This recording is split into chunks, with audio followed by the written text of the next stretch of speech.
आभा का जीवन अपनी गति से चल रहा था कि अचानक कनू का फ़ोन करके यह कहना कि कल सुबह तक दिल्ली न पहुंची तो मुझसे कभी मुलाकात नहीं होगी। यह सुनकर उसका दिल बैठा जा रहा था। बच्चे भी ना बोलने से पहले कुछ सोचते ही नहीं, कहीं कोई गलत कदम न उठा ले। जाने क्या चल रहा है दिमाग में। वैसे भी बचपन से ही अधीर रही है। उनकी समझ में कुछ नहीं आया तो उन्होंने अमन और नेहा को बुलाकर टिकट की व्यवस्था करने के लिए कहा। अमन ने ऐतराज़ भी किया, अब तुम्हारी उम्र हो गई है माँ, मैं तुम्हें अकेले सफ़र नहीं करने दूँगा। अकेली कहाँ रहूँगी बेटा, सहयात्री तो होंगे ना। क्या माँ, तुम भी ना। और यह दीदी को क्या हुआ है, 30 की हो गई हैं, अब भी अक्ल नहीं आई उन्हें, ऐसे अचानक बुला लिया। अब समझदार न हुई तो कब होंगी। बेटा तू 10 का था और वह 15 की, जब तेरे पापा हमें छोड़कर दूसरी दुनिया में चले गए थे। पिता की लाडली उनके जाने का गम सह नहीं सकी थी। उस पर से प्रदीप जी का हमारे जीवन में आना उसके बर्दाश्त के बाहर हो गया। पर माँ, उन्होंने आपकी नौकरी लगवाई थी, हमारी पढ़ाई लिखाई का पूरा खर्च उठाया, एक पिता की तरह सहारा दिया था। हाँ बेटा, वह तुम्हारे पिता के मित्र थे, स्वयं विधुर थे, उन्हें परिवार चाहिए था और तुम दोनों को पिता। समाज ऐसे रिश्तों की स्वीकृति नहीं देता, तभी तो उन्होंने हमसे विवाह कर लिया था। मगर उसी दिन मैंने कनू को खो दिया था। पर क्यों माँ, दीदी को तो तुम्हारे लिए खुश होना चाहिए था ना। वह आपे में नहीं थी, अपने पिता का स्थान किसी और को नहीं दे पा रही थी। तब मुझे यह एहसास हुआ कि दूसरी शादी ने मेरी औलाद को तीसरा बना दिया है। शायद मेरे हिस्से में खोकर पाना ही लिखा है। जब भी कुछ पाया तो उसके बदले में बहुत कुछ खोया। मुझे जरा आभास भी होता कि प्रदीप जी के कारण कनू को खो दूंगी तो मैं उनसे शादी भी न करती। मुझे दुल्हन के लिबास में देखा तो वह लड़ झगड़ कर अपनी सहेली के घर चली गई थी और वहीं से दिल्ली लौटकर इस घर में कदम ही नहीं रखा। तुम्हारी शादी में भी नहीं आई। प्रदीप जी से इतनी नफरत थी उसे, नहीं अपने पिता से इतना प्यार था। कहती हुई आभा हिचक हिचक कर रोने लगी। सचमुच बेदब ही उनके हिस्से में था। इस जीवन में अपनी आंखों के सामने दो दो अर्थियाँ उठती देख ली थीं। अपने मध्याह्न में ही इतना कुछ देख लिया था कि अब और कुछ देखने की हिम्मत शेष नहीं बची थी। 50-55 साल की उम्र में जब साथी की सबसे ज़्यादा ज़रूरत होती है, तब भी फिर से अकेली हो गई। पहले पति का जीवन के मझधार में छोड़कर जाना, फिर एक सहारे की तरह प्रदीप जी का आना और अनायास ही उनका भी आंखें मूंद लेना और अपनी ही कोख से जन्मी खुद की जियाई का घर से विमुख हो जाना। तमाम घटनाक्रम चलचित्र की भांति आंखों में नाच गया। आभा का जीवन सचमुच कांटों भरा था। अपने जीवन में आने वाले हर उतार चढ़ाव से तो समझौता कर ही लिया था, मगर अपनी औलाद के दुख से बचकर कहाँ जाती। सच है, जो किसी से नहीं हारता वह अपने ही जन्मे से हारता है। वह तो भला हो बहू नेहा का, जो उसने पोती के रूप में छोटी कनू दे दी और वे उसकी किलकारियों के मधुर संगीत में खो गईं। मगर अतीत से पीछा छुड़ाना आसान कहाँ होता है। विमान चालक पति वीरेंद्र के प्लेन क्रैश में मौत की सूचना लाने वाले प्रदीप जी ही जब तब हालचाल पूछने आने लगे थे। उस वक्त वे बुरी तरह से टूटी हुई थीं। उनके सामने आने में भी उन्हें पूरा 1 साल लग गया था। उन्हीं के स्कूल में छोटे बच्चों को पढ़ाने लगी थीं और फिर एक दिन उनके द्वारा शादी का प्रस्ताव दिए जाने पर आभा ने मौन स्वीकृति दे दी थी, और वह भी बड़ी होती बिटिया कनू की खातिर। मगर अफसोस, उसी ने माँ को न समझा। हमेशा के लिए पिता का आवास छोड़कर चली गई। बच्चे नादानी कर सकते हैं पर माँ नहीं। कनू का स्वाभिमान बना रहे तभी तो अपनी पूरी तनख्वाह कनू तक उसकी सहेली प्रिया के हाथों भिजवाती रही, जब तक वह 18 की नहीं हो गई। एयरलाइंस वालों ने कनुप्रिया को उसके पिता की जगह नौकरी के तौर पर विमान परिचारिका नियुक्त कर दिया। अब उसकी जब भी माँ से मिलने की इच्छा होती, तब हवाई यात्रा के दौरान वह बनारस होकर आती जाती, मगर घर के बजाय प्रिया के घर पर बुलाकर मिल लेती।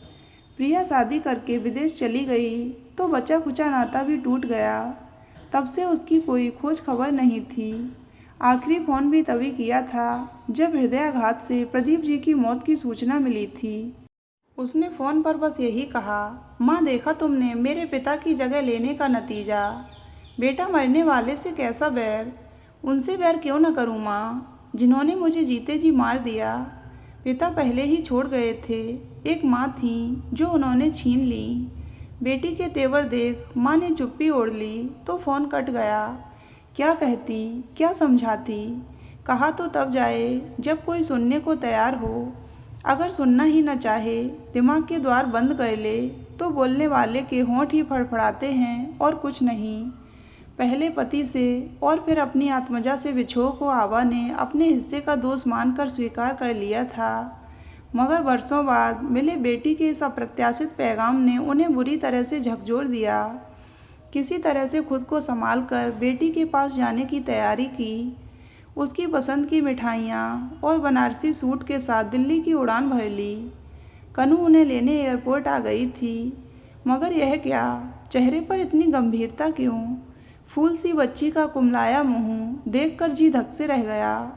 अरे कैसी दिख रही हो लाडो, चेहरा उड़ा उड़ा, काम पर नहीं जा रही क्या, उसने घर पहुंचकर पूछा। बताती हूँ माँ, पहले आराम कर लो। बिटिया की आवाज़ का ठहराव अलग ही था। नहीं, यह उसकी कनू नहीं, वह तो कभी सीधे मुंह बात तक नहीं करती थी।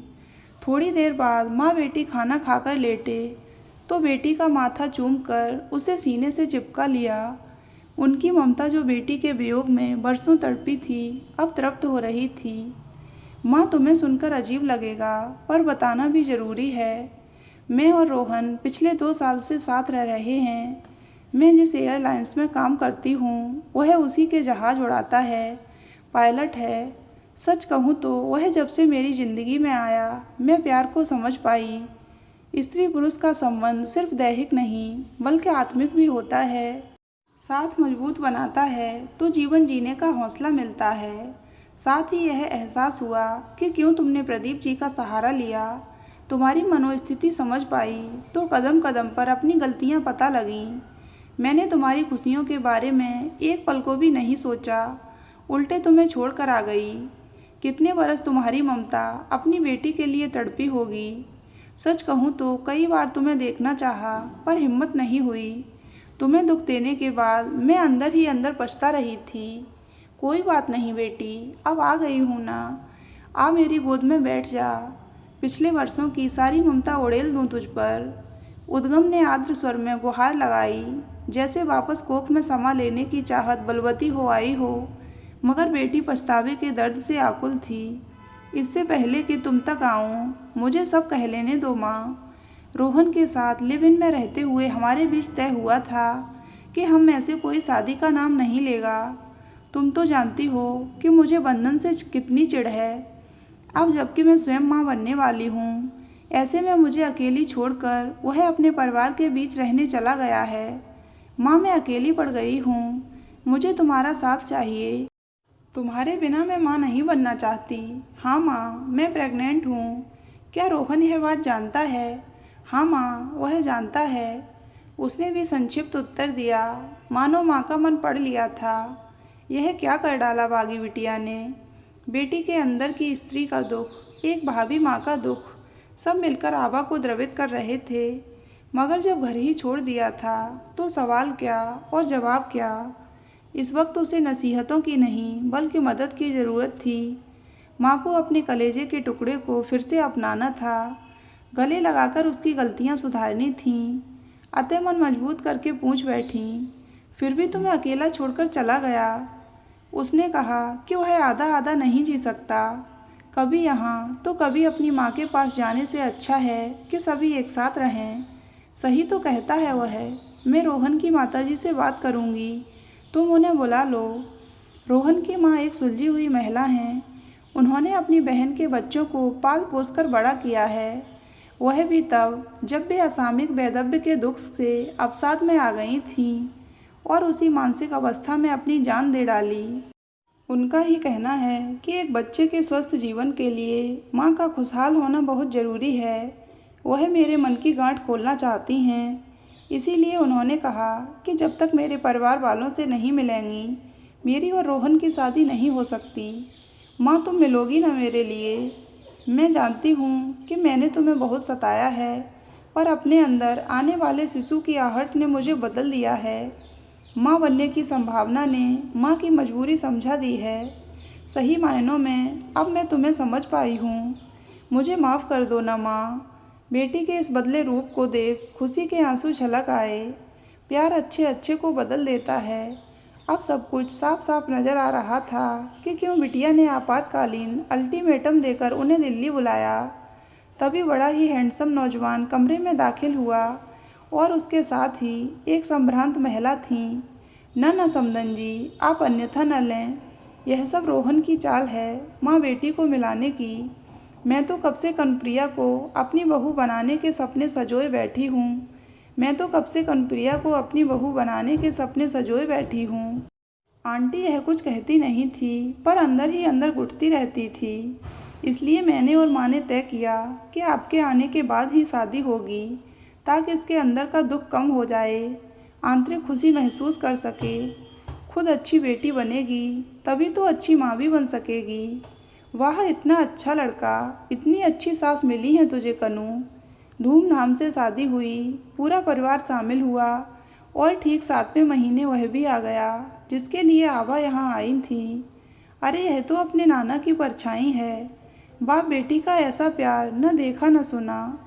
सच वही तेरी ममता की छाँव में बड़े होने वापस लौट आए हैं और वह टूटा परिवार हमेशा हमेशा के लिए जुड़ गया। इस बार आभा ने कुछ खोए बिना ही खुशियाँ पाईं। एक पैगाम ने उसके परिवार को पूरा कर दिया था। तो दोस्तों, अगर आपको ये कहानी अच्छी लगी हो तो वीडियो को लाइक करें और हमारे चैनल को सब्सक्राइब अवश्य करें।